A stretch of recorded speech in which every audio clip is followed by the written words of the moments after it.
you sort of have a view of what's going on. So we have a big data analytics kind of an application, and we have very granular data which comes from enrollment stations, how long it took, how many retries were there, how many errors were made, and we can get down at an operator level and measure quality. And that's sort of the beauty of technology, like you can operate as if you were running a big organization with small. But it seems like there's there are two striking features of this, right? Before we get to talking about the platform, which is sort of my favorite part,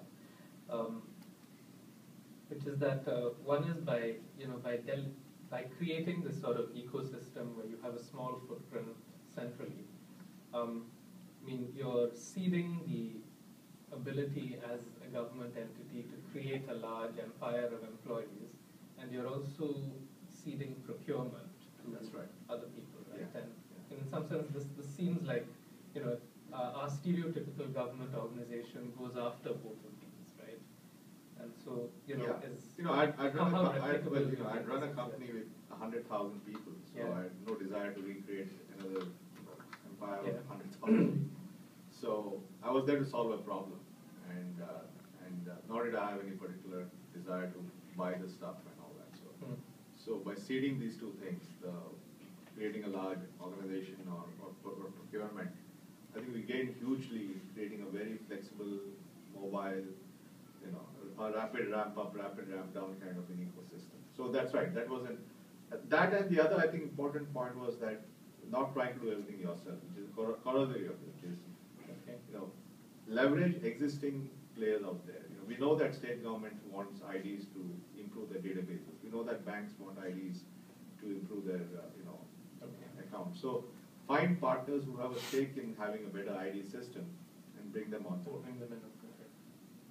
And I guess the other dimension of the UID project that I find really fascinating, and sort of that I think has drawn a lot of people's attention to it is sort of this is one departure from your stereotypical or your typical public-private partnership, the franchising kind of model. But you're also creating this as an open platform, right? And in a sense, this is another contrast with the social security system, that this is not a one-purpose identity. So could you just give us I think that's a very important insight, which is that most times when governments create ID systems, they create them for a single purpose, right? Yeah. So the SSN was done to give people their retirement benefits. Some governments do it for security reasons. Some governments do it for improving their voter list. Some do it for giving benefits. So what happens is that when you conflate both the ID and its application, you end up creating a single purpose kind of an ID system. And then afterwards you find that there are other users for the ID. And then you sort of do something around it to make it work. So we said, rather than do that, let's from day one layer it in a way there's an ID system and there are apps on top of it. Okay. So I think making it a standalone ID system was a pre-designed decision, which by the way the government had thought of even before we all came on board. And the government's idea was to create a dedicated ID group. It was quite a brilliant idea at its time. So we built this as an ID platform. So we gave everybody an ID, but there is no app with the ID. And then different users build apps on top of this.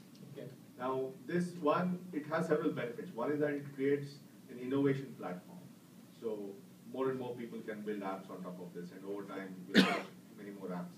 The other important thing it does is also it simplifies the ID issuance. Because the moment if you add the ID to an app, then the business rules of the app will actually reduce the speed of implementation. Right? Because if you say this ID is for this category of people, then somebody has to stand at the gate and say this person is this category of people. Yeah. So when you're doing a pure ID thing, then it's every resident is welcome. So you reduce friction to entry. Okay, so why you can scale it up to 1 million a day. Sort of just embedded in whether it's banking or whether it's government. Yeah. So we can scale it up. We're doing now about 1 million enrollments a day. Okay. So that's partly because the information we collect is very simple. You say that with such sort of so casually, like 1 million enrollments a day. I have a friend from Israel who, when I shared that number with her, said, well, 6 days, you cover the entire state of Israel in 6 days. So The reason we can do 1 million a day, apart from technology throughput reasons, is because data collection is simple. There are 30,000 enrollment stations. There are no business rules. You don't exclude, everybody is included. It's universal. So the more you simplify the interface to the resident, the faster the throughput you can get. I mean, what else? I know it's still very early days.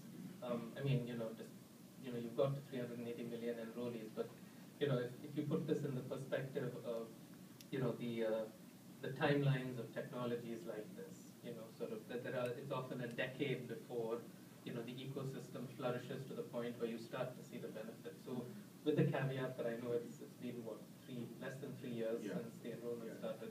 What are you starting to see as sort of the main applications, the main uses? I think that's a very interesting question. And just to roll back a bit, a significant reason why the government chose to build this ID system was to improve the delivery of benefits. Yeah. Because the government is spending billions of dollars on all kinds of entitlements like scholarships and pensions and healthcare and all that, and subsidies on food, fertilizer, and fuel.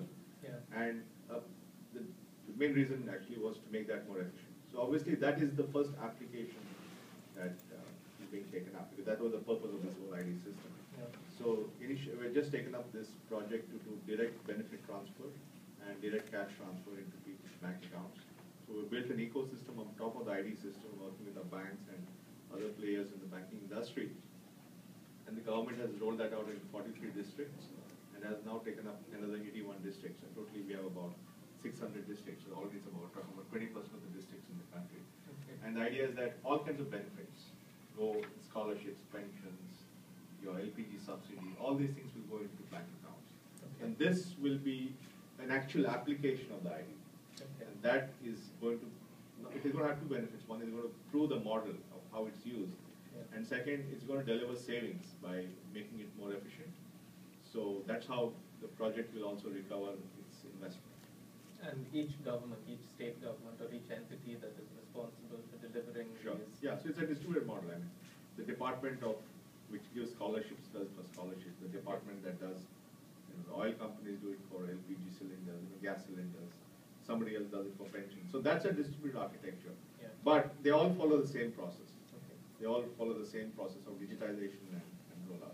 And you created, like UID Authority has created these blueprints for different kinds of Not just by ourselves, by working with the banks and others. So the blueprint is there and the methodologies are there.